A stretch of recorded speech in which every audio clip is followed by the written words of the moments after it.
મિત્રો આ છે આપણું ટેપિંગ પોઈન્ટ, બરાબર છે, અને ત્યાંથી લાઈન આપણી જાય છે અને આ છે આપણું ટીસી, બરાબર છે, અને નીચે 3 ફેઝનું મીટર લાગેલું છે, એનર્જી મીટર. ઓકે, હવે આપણે મોટર તરફ જઈશું.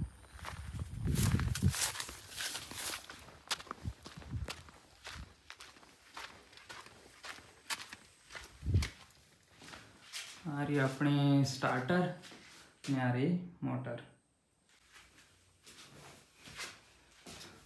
તો મિત્રો આ છે આપણું મોટરની કંટ્રોલ સિસ્ટમ, જ્યાંથી આપણું કંટ્રોલ થાય છે. આ છે આપણે બહારથી ડીસી પરથી એનર્જી મીટર અને ત્યાંથી પછી 3 ફેઝનો વાયર આવે છે અને ફ્યુઝ લાગેલા છે, બરાબર છે. આ ઓટો સ્ટાર્ટર છે, પછી એનાલોગ મીટર છે,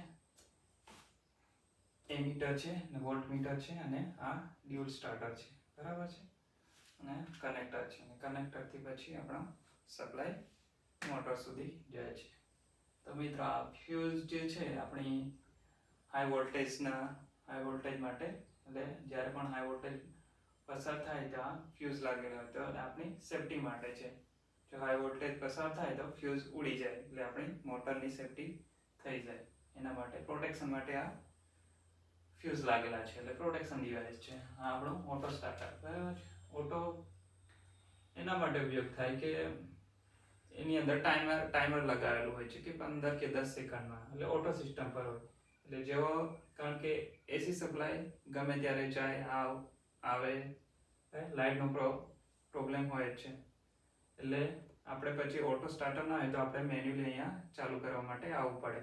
આપણે પહેલા છેડે ખેતર પર ઉભેલા હોય પાણી વાળવા માટે, તો ત્યાંથી આપણે આવી ના શકીએ. એના માટે સ્ટાર્ટર લગાવેલું, ઓટો સ્ટાર્ટર. એટલે આપણે જેવો સપ્લાય આવે તો 15 કે 10 સેકન્ડની અંદર ઓટોમેટિક મોટરને ચાલુ કરે. એના પહેલાં પાવરને એ ચેક કરે કે પાવર 3 ફેઝમાં બરાબર છે કે નહીં. તે અહીંયા આપેલું છે, ફોલ્ટી છે, હેલ્ધી છે, ડીલે છે અને મોટર ઓન, અને આ એક સ્વિચ છે, બરાબર. અહીંયા આપણને ઇન્ડિકેશન બતાવે કે ત્રણેય ફેઝમાં પાવર આવે છે કે નહીં, પાવર બરાબર છે કે નહીં તે. અને એના પછી એ મોટરને ચાલુ કરવાનું કમાન્ડ આપે. એટલે એના માટે ઓટો સિસ્ટમ લગાવેલી છે, બરાબર છે. એના પછી અહીંયા એ મીટર છે. એ મીટર આપણો મોટર આપણે કેટલા એમ્પિયર લોડ લે છે એ એમ્પિયર બતાવશે, અને વોલ્ટેજ આપણો 415 કે 440 જે વોલ્ટેજ આવે છે અહીંયા વોલ્ટેજ બતાવે, એટલે વોલ્ટ મીટર. આપણો આ ડ્યુઅલ સ્ટાર્ટર, એ ડાયરેક્ટ ઓનલાઈન સ્ટાર્ટર જેને કહેવાય આપણે, બરાબર. એ મોટરની સેફટી માટે જ હોય. એની અંદર ઓઇલર રિલે હોય છે, બરાબર, ટાઈમર રહે છે, બરાબર. એટલે પ્રોટેક્શન માટે છે. એટલે જેવો 415 આપણો જે સપ્લાય આવે છે એ ડ્યુઅલ સ્ટાર્ટર મારફતે એ સીધા મોટરને 415 જ સપ્લાય પહોંચાડવાનું કામ કરે. અને એની અંદર ઓઇલર રિલે જે પ્રોટેક્શન માટે, કે કોઈ એક ફેઝ ના આવતો હોય તો પછી આ ડ્યુઅલ સ્ટાર્ટર એને મોટરને ખરાબ થતી બચાવે, બરાબર છે. એના માટે ડ્યુઅલ સ્ટાર્ટર લગાવેલું હોય.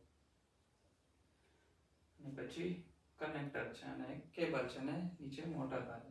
તો આ રહ્યું આપણું આ 5 HP ની મોટર છે, અને આ એની કંટ્રોલ પેનલ જેવું છે, એટલે કંટ્રોલ અહીંથી બધું કંટ્રોલ થાય. ઓકે, નેક્સ્ટ વિડીયોમાં મળીશું. લાઈક, કોમેન્ટ અને સબસ્ક્રાઇબ કરી દેજો.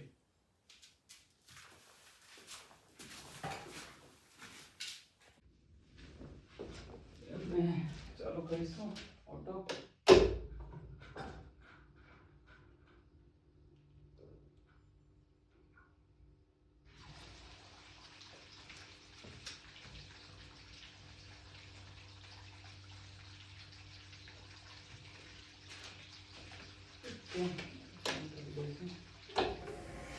તો અહીંથી આપણે મોટર તો ચાલુ કરી દીધી છે, અને બહાર જઈને જોઈશું કે પાણી બરાબર નીકળે છે કે નહીં. તે તમને દેખાય છે અહીંયા એકદમ પાણી કમ્પ્લીટ નીકળવા માંડ્યું છે. અને અહીંયા આપણી મોટર બી ચાલુ જ છે.